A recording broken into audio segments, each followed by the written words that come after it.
Marquettes. Welcome to the absolute debut episode of the brand new Marquettes News Podcast. I am your host, Hairline, formerly of the original Pro Wrestle Times podcast. That's right, the greatest wrestling podcast of all time, undebatable. Don't DM me over it. I don't care. And ladies, sitting right across the table from me, the one and only heartbreak kid of the headlines himself, my co-host, Tain Michaels. Break it down.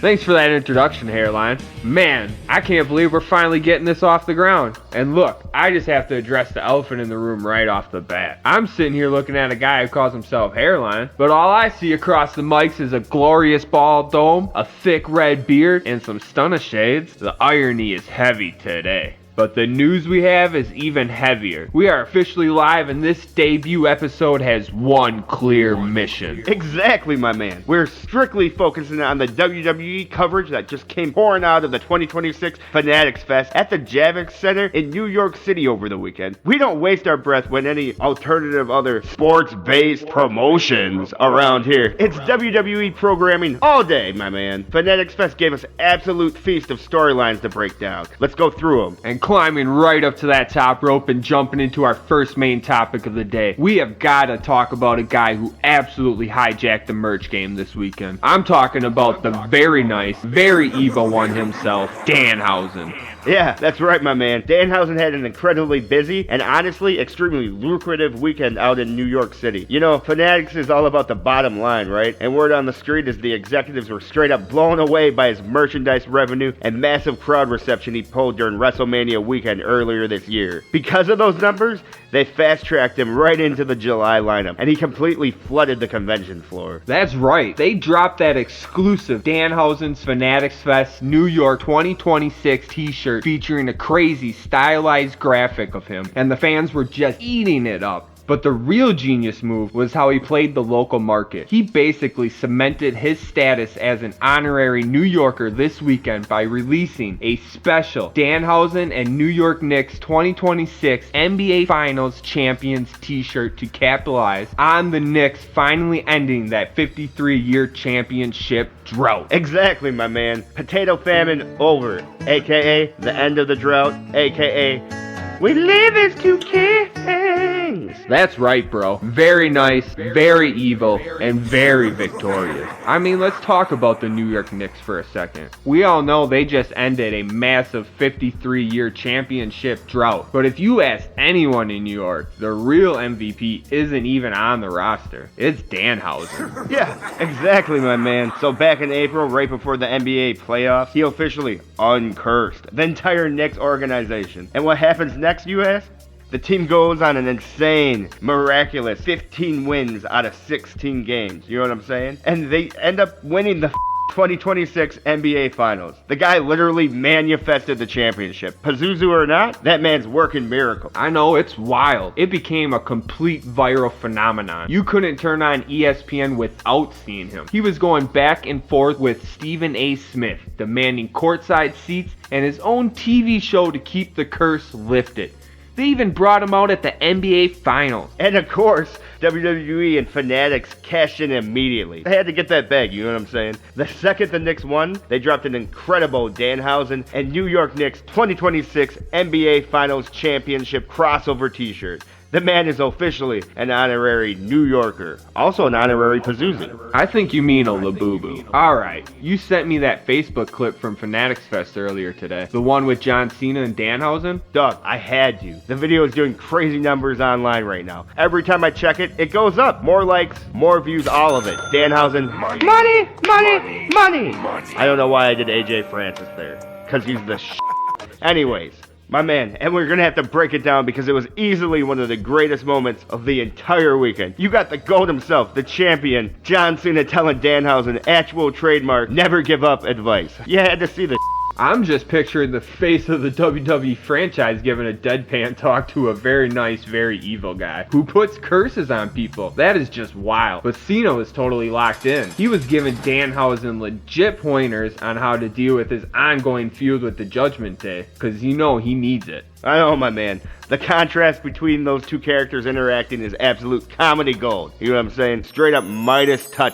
But the clip didn't stop there. They also showed Cena taking on the old UFC punching bag challenge. I think we're gonna have to talk to Phil about that one. That's not my bag. I know, man. Cena turned that into a classic bit again. He's out there doing those exaggerated warm-ups, slapping his knees, and then he just completely bricks the punch on purpose and drops the famous line, "I still haven't hit anybody for real." Perfect nostalgia callback to that viral moment he had. You know, back in 2025. His comedic timing is just untouched. Just another day at the office for the king of curses, whether he's uncursing an entire NBA franchise or hitting that 5-knuckle curse alongside John Cena. Danhausen has proven he's a massive draw right now. Smart business right there. Whether he's putting curses on people or putting ink on cotton, the guy knows exactly how to work a massive convention crowd. Well, now moving on to our next major takeaway, we have to go talk about L.A.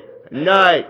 Yeah, Mr. Knight was sitting down with WWE Now with Sam Roberts and Megan Morant. He got into the weeds on some serious behind-the-scenes drama. And let me tell you, brother, he did not hold back. The biggest thing everybody was waiting for him to do was address that viral clip from Season 2 of WWE Unreal. You know the one. Triple H pulling him aside after the men's Money in the Bank ladder match, trying to explain to him why the original finish mattered. Knight wasn't ready to unpack the whole situation right there on that stage, but he flat out said, "My versions of things is a little different." Exactly, my man. And that exact tension is what birthed the new merchandise. He revealed that the Unchosen t-shirt was literally created in a fit of absolute rage. They had a complete different shirt scheduled to drop. But when the Unreal clip went viral just a week before the release, Knight snapped. He went straight to the merch team, aggressively demanding they scrap the original design and insisted it said Unchosen on the front with My Way on the back. His whole mindset is, it doesn't matter if management chooses me or not, because the people choose me. Yeah. I know, you're right, man. You have got to respect that level of conviction, especially after he opened up about his 2022 main roster debut as Max Dupree. He literally called those months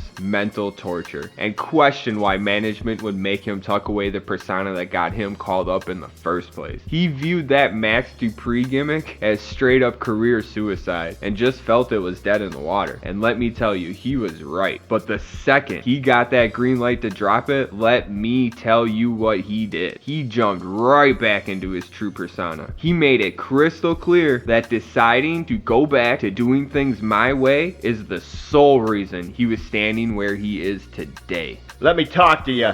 Yeah, LA Knight is doing it his way. Now, speaking of doing things their way, we absolutely have to talk about one of the most insane, out-of-nowhere crossovers that happened all weekend. We had actual tennis royalty stepping into the squared circle. Well, the Fanatic Fest entrance ramp, anyways. I'm talking about the 24-time Grand Slam champion, the GOAT himself, Novak Djokovic, going full WWE mode. Yeah. I mean, bro, I couldn't even believe my eyes. Can you believe that Djokovic showed up just days after talking about how his retirement is getting closer? But instead of taking it easy, he straight up threw on a wrestling match, crouched low, and walked out while Jacob Atu's theme music was blasting through the speakers. The man committed to the bit. He pulls the mask off in front of a completely shocked crowd, and he let out the most massive werewolf scream and hits a Roman Reigns inspired pose to finish it off. Yeah, exactly, my man. And despite what some people may or may not say about sports-based wrestling, ya mark, the mainstream crossover appeal is off the charts right now, especially after he went out to the basketball court in full gear and sank 3 straight three-pointers. But well, speaking of the bloodline, let's acknowledge our tribal chief!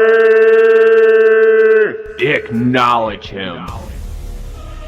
I mean, because Roman Reigns literally shut down the WWE Pavilion the second his music hit. The OTC was in the building, and his media appearances were just pure gold. You know, the highlight for me was when he was pulling up to the live nightcap set to sit down with Shannon Sharp, Chad Ochocinco Johnson, and Joe Johnson. And he wasn't alone. Guess who he was sitting next to? The NBA champ and New York Knicks star Jalen Brunson himself. That's right, my man. The star power on stage was ridiculous. Roman and Bronson basically teamed up to own the Garden vibe, verbally handing it to Tyrese and Seth Rollins. Then Marks, in his unquestionable OTC aura.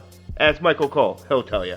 Roman also dropped some real wrestling knowledge, speaking highly on Obafemi, saying the kid has that special thing just waiting to take off into that atmosphere. When Roman Reigns goes out of his way to praise you, the sky is the limit. Meanwhile, them crappy-ass dirt sheets were working overtime in regards to the Viper, Randy Orton. First, we got the official word that Orton got pulled from all of his autograph signings and photo ops. We haven't seen the Apex Predator on WWE television since he lost that main event of WrestleMania 42, so panic was definitely setting in. But according to Mark-ass wrestling votes, and that Mark-ass Fightful Select, who are you fighting, bro? Huh? Orton was actually still expected to be in New York City and in the building for Fanatics Fest in some capacity. Both Fanatics executives and WWE management reportedly fully expected him there behind the scenes. You pull his public appearance, but you keep him around the venue? That feels like a very classic Triple H move to keep a major return under wraps, keeping him hidden in the back while the internet assumes he's recovering at home. Some would say it's a perfect smokescreen. I would say, Triple H, we know you do that. Quit playing Doug. 100%. What do you think, man? Should we get into that main event of the weekend? You know, when Cody Rhodes hosted his live What Do You Want to Talk About panel and brought out the undisputed NFL GOAT Tom Brady? I know, man. The man put the entire WWE boardroom on notice. He flat out said on the microphone that he's been waiting on Nick Khan to come up with a storyline to get him in the mix. Nick Khan's a little busy with the whole Vince McMahon thing, though. Let's be honest. Anyways, my man, he even brought up how Gronk said that Gronkowski was able to do it. He thinks he could definitely do it. When you have Tom Brady, of all people, publicly asking WWE management for a spot, that is massive business. Twitter's gonna tell you otherwise, though. Who cares about a tweet, bro? And obviously, we saw how that competitive energy boiled over later with the absolute biggest viral explosion of the entire weekend. You know what I'm talking about, the Logan Paul incident. They were arguing back and forth on the main stage. Tension started building from their old Fanatics flag football rivalry, and then Brady just snapped. He lays a massive open-handed slap right across Logan's face. Woo. Yeah, man, so basically Karl Anthony Towns literally had to step in and separate them. Logan went straight to social media, though, with his little Twitter fingers, claiming the slap happened because he was roasting Tom for beating him in flag football. And then Paul goes, Brady has minus 100 aura. He talks like a teenager. It's whatever. Brady then fired back with a simple, you're a dork. I don't know, man. Very subjective. I'm Team Logan Paul. I don't give a about football. I know, football's for those dirt sheet marks. Bruh. But you know, the real story is what Logan did next. You know, he had to go live on social media and publicly claimed that he was gonna file a lawsuit against Tom Brady over that. Can you believe that? Talking about taking a 7-time Super Bowl champion to court? Are you kidding me? I know. That's all those dirt sheet marks, though, is like, they like crap. That's their whole thing. I like crap. Crappity crap, crap, crap. Me crap, crap, crap. Dave Meltzer stars crap, crap, crap. But honestly, though, my man, whether this is the wildest work in WWE history to build a massive match, or Logan is legitimately trying to take Brady's money, it has the entire sports and entertainment world completely locked the in. I know, bro. Absolutely insane. And man, what a way to cap off an unbelievable weekend of WWE news. I mean, all the way from Danhausen dominating the merch tables, to LA Knight demanding things to go his way, Djokovic hitting threes and joining the bloodline, Roman owning the room, put your ones up, Orton's hidden status, and man, now there's even the possibility of a Brady versus Paul legal battle. I don't know about you, but I believe WWE completely ran New York City this weekend. No doubt about it. Yeah, you got that right, my man. They absolutely did. And that right there, ladies and gentlemen, ghouls and goblins, freaks and weirdos, marks and markettes, dirt, sheet, ass, loser, ass, marks, and Dave Meltzer. That's the official ending to this week's episode and debut of the Mark-Ass News podcast. We want to thank every single person that came in and rocked with us, everyone listening to this, and shout out to Phil Marks over at Pro Wrestle Times Podcast. You know what it is. Make sure you subscribe, hit that like button, leave a review, and tell a friend. The Mark-Ass News podcast is officially on the map, and best believe we are just getting started. That is My man. For Stain Michaels, I'm Hairline. Keep your eyes on the product, keep your ears to the street, and we'll catch you guys on the next one. Take her easy, guys.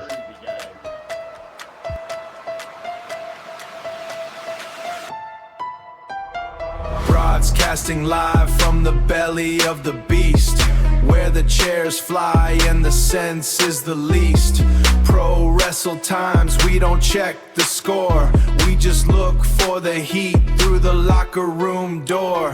Hairline on the mic, eyes on the screen, breaking down the mess that you haven't even seen. All the wrestling news, yeah, we got the scoop, but mainly we here just to jump through the hoop. Pro wrestle times, bringing that noise. Mark-ass news for the girls and the boys. Hairline and Stain, we the kings of the dirt, dragging every storyline through the muddy shirt. All the mark-ass BS, all the mark-ass BS. Pro wrestle times, this ain't no joke. Pro wrestle times is out. Mark-ass news is signed, sealed, and delivered. Get gone, we out.